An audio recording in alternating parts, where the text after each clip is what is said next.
Okay guys, तो आज है day 2 question bank for upcoming exam 2026 के लिए, जो कि बेनिफिट रहने वाला है ISI, MSQE, IIT GATE, IIT JAM और सीयूटी पीजी इकोनॉमिक्स के लिए।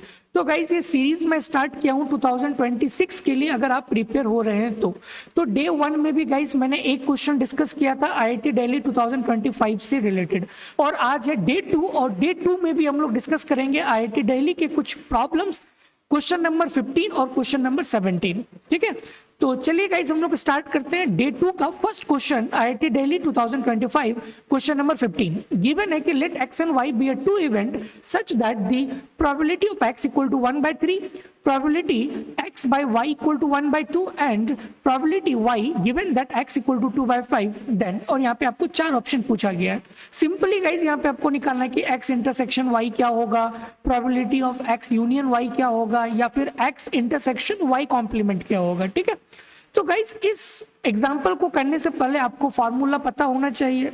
ठीक है, तो ये गाइस सिंपल आपका जो ना कंडीशनल फॉर्मूला पे बेस्ड है। तो आपको ये फॉर्मूला पता है ना कि probability X by Y equal to क्या होता है, probability X intersection Y divided by probability Y. ठीक है गाइस, ये फॉर्मूला है, आपको पता होना चाहिए। सिमिलरली अगर गाइस इसको ऐसे भी लिख सकते हैं y by X equal to, ये क्या बन जाएगा, probability X intersection y divided by probability x। ठीक है, तो गाइस ये फॉर्मूला है कंडीशनल फॉर्मूला। ठीक है, और यहाँ पे हमें वैल्यू गिवन है प्रोबेबिलिटी x बाय y कितना है 1/2, तो इसका वैल्यू गाइस कितना है, इसका वैल्यू है 1/2। ठीक है, प्रोबेबिलिटी y गिवन x, इसका वैल्यू कितना है 2/5, तो इसका वैल्यू हमें गिवन है दैट इज 2/5। और प्रोबेबिलिटी ऑफ x कितना गिवन है 1/3, तो ये वैल्यू भी गाइस हमें गिवन है कितना है 1/3।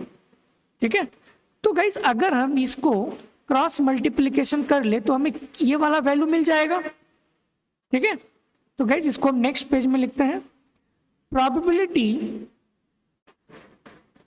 y by x equal to probability x intersection y divided by probability x, और इसका वैल्यू गाइस कितना गिवन था 2/5, तो ये आ जाएगा 2/5 equal to probability x intersection y divided by probability of x। So probability of x is how much 1/3, तो ये हमारा आ जाएगा 1/3। तो गाइस इसको जस्ट क्रॉस मल्टीप्लीकेशन कर लेंगे, तो ये हमारा बन जाएगा 2/5 इंटू 1/3, तो ये आ जाएगा गाइस 2/15। ठीक है, तो probability x intersection y guys कितना आएगा 2/15, x इंटरसेक्शन y यहाँ पे गाइस 1/5 है, बट हम लोग का वैल्यू कितना आया है 2/15, तो इसका मतलब है गाइस कि बी तो ऑप्शन बिल्कुल भी नहीं होगा। ठीक है, ओके, तो गाइस ये वाला प्रोबेबिलिटी x बाय y हमें गिवन है 1/2, probability of x intersection y guys हम लोग ऑलरेडी इसको फाइंड आउट कर चुके हैं दैट इज 2/15। ठीक है, तो ये वैल्यू गाइस हमें मालूम है दैट इज 2/15। ओके, तो गाइस हम लोग यहाँ पे तो निकाल ही सकते हैं ना। ठीक है, सो जस्ट फाइंड आउट, तो इसको गाइस हम नेक्स्ट पेज में लिखते हैं, probability x by y equal to probability x intersection y divided by probability y। तो गाइस x बाय y कितना है, x बाय y इज 1/2, तो यहां पे लिख लेंगे 1/2 equal to x intersection y, x intersection y guys इसका value कितना है 2/15, तो यहां पुट कर लेंगे 2/15 divided by probability of y। ठीक है, तो गाइस ये इधर आ जाएगा 1/2 नीचे आ जाएगा, तो इसको हम लोग लिख सकते हैं probability of y equal to 2/15 divided by 1/2, तो गाइस ये ऊपर आ जाएगा, तो ये क्या बन जाएगा 4/15, 4/15। तो प्रोबेबिलिटी ऑफ y का वैल्यू कितना आया 4/15, बट गाइस यहाँ पे गिवन क्या है 8/15, तो इसका मतलब है कि ऑप्शन डी भी गाइस हमारा इनकरेक्ट है। ठीक है, अब गाइस ऑप्शन बचा ए एंड सी, तो guys simple x union y। ठीक है, you know the formula of x union y, तो जस्ट पुट करो गाइस फॉर्मूला पे, प्रोबेबिलिटी x यूनियन y क्या होता है? Probability of x plus probability of y minus probability of x intersection y होता है, ठीक है। तो गाइस प्रोबेबिलिटी ऑफ x आपको पता है ना कितना, that is 1/3, that is given in the question itself, okay. So ये आ जाएगा 1/3 plus probability of y that is 4/15, तो ये आ जाएगा हमारा 4/15 minus probability of x intersection y। Guys इसका वैल्यू अभी हम लोगों ने जस्ट कैलकुलेट किया, दैट इज 2/15, दैट इज 2/15, ठीक है। तो गाइस इसको सॉल्व कर लेना, ठीक है, इसको सॉल्व कर सकते हैं। तो जब आप सॉल्व करोगे गाइस तो इसका वैल्यू आ जाएगा 7/15, ठीक है। जब जस्ट आप इसको सॉल्व करो तो ये आ जाएगा 7/15। So the probability x union y equal to क्या आ जाएगा? 7/15। So the correct answer is option number C, ठीक है। सिंपल, इस टाइप का ये question IIT GATE, IIT JAM और ISI में आता है, ठीक है, जो आपका बेस्ड होता है बेस थ्योरम पे, ओके। तो वही चीज गाइस यहाँ पे जस्ट आपको फॉर्मूला पता होना चाहिए, ये फॉर्मूला बेस्ड क्वेश्चन है। अगर आपको फॉर्मूला पता है then you can solve immediately, done, okay. Next question पे गाइस मूव करते हैं। IIT Delhi 2025 question number 17 given है कि if E and F are events with probability of E less than equal to probability of F and probability of E intersection F is positive, then occurrence of E implies that occurrence of F implies that occurrence of E, non-occurrence of E implies that non-occurrence of F, या फिर none of the above condition is hold, ठीक है। तो guys जब भी अगर इस type के प्रॉब्लम आ जाए एग्जाम में तो बेस्ट वे है कि आप एक एग्जाम्पल को सेटअप कर लो, फिर उसके अकॉर्डिंग आप देखो कि वो वाकई में आ रहा है या फिर नहीं आ रहा, ठीक है। तो यहाँ पे गाइज एक आप इवेंट सेट कर लो E और F एंड देन फिर उसके अकॉर्डिंग आप सॉल्व कर सकते हो, ठीक है। गाइज कहने का मतलब ये है कि टेक एनी वैल्यूज, जैसे यहाँ पे अगर मैं लिखता हूं कि take any value from 1 to 6, 1 2 3 4 5 6, that is our sample size. अब इसमें से गाइज हम E और F इवेंट्स ले लेंगे, ठीक है। तो E में गाइज हम ले लेते हैं खुद से, guys hit and trials approach है, ठीक है। तो E में मैंने इवेंट ले लिया 1 और 2, F में गाइज मैंने इवेंट ले लिया लेट्स सपोज 2 3 4, ठीक है। मैं इसको नेक्स्ट पेज में लिखता हूं गाइज, ये आ जाएगा 1, 2 और F मैंने ले लिया 2 3 4, 2 3 4, डन, ओके। तो गाइस अगर मैं इसका प्रोबेबिलिटी निकालूंगा तो इसका क्या हो जाएगा? 2 डिवाइडेड बाय टोटल कितना नंबर है? 6 नंबर है, तो ये आ जाएगा 2/6 जो कि आप बन जाएगा 1/3, that is the probability of E। Similarly guys probability of F कितना आ जाएगा? 3 डिवाइडेड बाय 6 इक्वल टू 1/2। तो गाइस 1/3 छोटा है ना 1/2 से, तो इसका मतलब है कि probability of E is less than probability of F, जो कि इस कंडीशन को सेटिस्फाइड होनी चाहिए, ठीक है।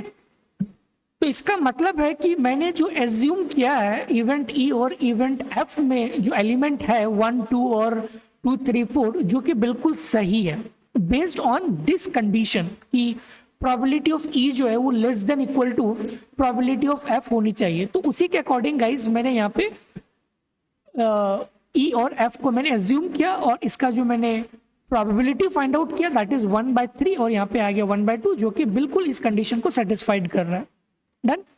अब गाइज E इंटरसेक्शन F, तो इसमें से कॉमन पॉइंट्स क्या है? ओनली 2 और 2, तो probability of E intersection F guys कितना आ जाएगा? ओनली एक एलिमेंट कॉमन आ रहा है तो ये आ जाएगा 1/6। तो प्रोबेबिलिटी E इंटरसेक्शन F कितना आ जाएगा? 1/6, और गाइज ये पॉजिटिव है ना, 1/6 इज ग्रेटर देन 0, तो इसका मतलब है गाइज कि ये भी कंडीशन को होल्ड कर रहा है, ठीक है। अब हमें गाइज ऑप्शन को देख के फिर बताना है कि occurrence of E implies that occurrence of F होगा या फिर नहीं। ठीक है गाइस, आप खुद सोचो, जस्ट वीडियो को पॉज करो और फिर उसके बाद आप आंसर करो। ओके अगर अकरेंस ऑफ ई हो रहा है तो इसका मतलब है कि वो अकरेंस ऑफ होगा ही होगा या फिर नहीं होगा, दैट इज अ क्वेश्चन। ठीक है, अगर आप गाइस उसको काउंटर कर पा रहे हो तो इसका मतलब बिल्कुल आप सही हो। ठीक है, तो guys take a time 1 minute and just try to solve. ठीक है, तो गाइस अगर मैं ध्यान से देखूं अकरेंस ऑफ ई, तो यहां पे 1 है ना, और यहां पे गाइस 1 है नहीं है।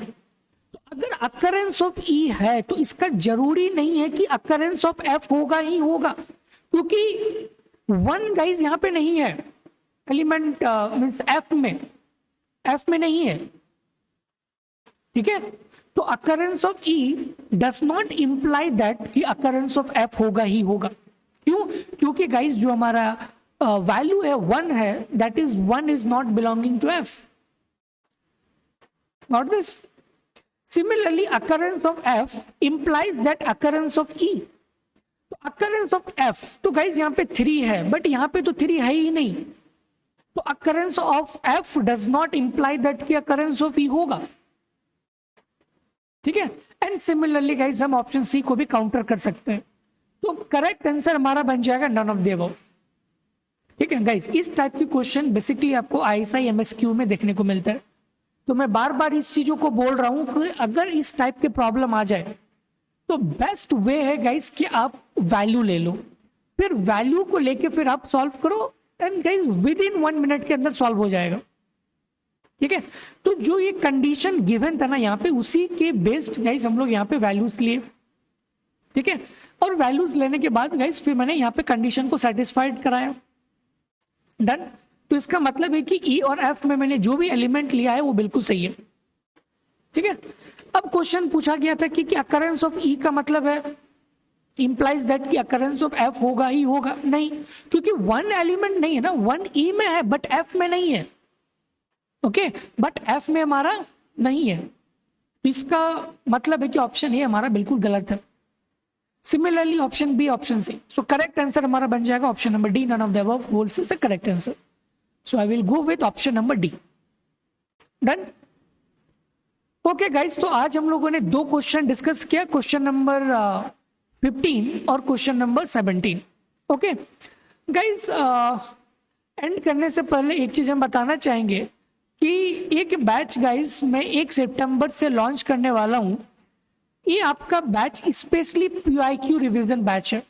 अगर आप आईएसआई एमएसक्यू के प्रिपेयर मीन्स अगर आपको आईएसआई देना है नेक्स्ट ईयर, या फिर आईआईटी गेट या फिर आईआईटी जैम, ठीक है, या फिर सीयूटी, तो गाइज ये बैच आपके लिए बहुत ही इंपॉर्टेंट है। इंपॉर्टेंट इसलिए है गाइज क्योंकि मैं यहाँ पे आईएसआई का 2004 से लेकर 2025 तक पूरे डिटेल में डिस्कस करने वाला है। डिटेल इन द सेंस कि हर एक क्वेश्चन को गाइज मैं थ्योरेटिकली भी बताऊंगा और न्यूमेरिकली भी बताऊंगा। तो क्वेश्चन स्टार्ट करने से पहले आपको कंप्लीट इंफॉर्मेशन दिया जाएगा उस पर्टिकुलर क्वेश्चन पे। ठीक है, पहले आपको पूरा थ्योरेटिकल समझाया जाएगा कि वो क्वेश्चन कहाँ से आया है, ठीक है, उसका मीनिंग क्या है। ठीक है, तो पूरे A to Z गाइज आपको बताया जाएगा इस कोर्स में। और ये कोर्स गाइज आपका ओनली 3 मंथ्स के लिए रहेगा। ठीक है, 3 मंथ्स में, और ये लाइव क्लास होगा डेली। ठीक है, 2 आवर्स लाइव क्लास डेली होगा आपका, आपको पोर्टल एक्सेस दिया जाएगा और बहुत ही कम गाइज इसका फीस रखा गया है। ठीक है, सिमिलरली आईआईटी गेट और आईआईटी जैम का भी गाइज 2021 से लेकर 2025 तक पूरे डिटेल में इसको डिस्कस करेंगे। ठीक है, फिर उसके बाद हम लोग डीएससी के पेपर्स और जेएनयू के पेपर्स भी डिस्कस करेंगे, और आईआईटी कानपुर और आईआईटी दिल्ली जो इंडिविजुअली गाइज जो एग्जाम होता है तो उसके भी पेपर्स हम लोग डिस्कस करेंगे। तो गाइज ओवरऑल जो है मोर देन 3000 क्वेश्चंस आपका बैंक बन जाएगा, क्वेश्चन बैंक मोर देन 3000। ठीक है, विथ प्रॉपर सॉल्यूशन। ठीक है, और गाइज ये बैच हम हर साल लेके आते हैं सिर्फ और सिर्फ आपके डिमांड पे, क्योंकि स्टूडेंट का डिमांड आता है कि सर ये बैच लेके आइए, और बहुत अच्छा रिस्पॉन्स रहता है गाइज इस बैच का। ठीक है, काफी सारे स्टूडेंट गाइज इस बार आईएसआई गए, आईजीडीआर, डीएससी, ठीक है, तो हर जगह अपने स्टूडेंट है। तो इस बैच को गाइज बिल्कुल भी मिस मत करना। 1 सितंबर से ये बैच स्टार्ट होने वाला है, ठीक है। और ये बैच आपका मिड दिसंबर तक गाइज ये आपका बैच फिनिश हो जाएगा। फिर उसके बाद गाइज यहाँ पे आपको टेस्ट सीरीज भी दिया जाएगा। आईएसआई के लिए स्पेसिफिक टेस्ट, आईआईटी गेट और आईआईटी जैम के लिए स्पेसिफिक टेस्ट आपको दिया जाएगा, ठीक है।